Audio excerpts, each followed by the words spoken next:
So a couple of top tips and tricks. I suppose simple things: be on time, be alert, be prepared. So when I mean be prepared, and again, this is another topic that we could probably do a whole series of webinars on. Of course. Different interviews follow different formats. So you can have a competency-based interview, a technical interview, or just maybe a conversation around your CV.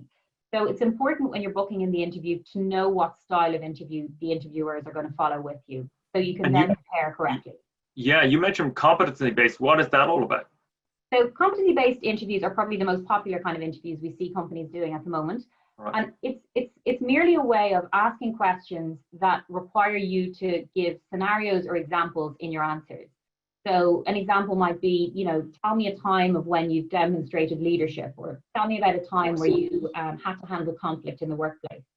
So it's not enough to have a yes, no, or I've done that kind of answer. You actually need to be able to talk them through a real life example in your answer.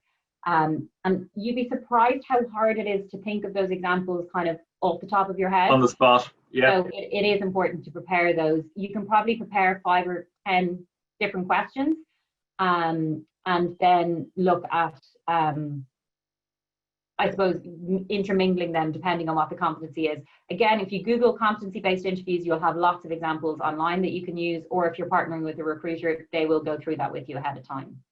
The final point there is be transparent, be honest, be upbeat, but most importantly, be yourself. Be yourself. Yeah, it's really important to get your personality across in the interview. And I suppose it's a two-way street. You need to make sure you get on well with the hiring manager, who's like your new boss, who you're going to be working closely with.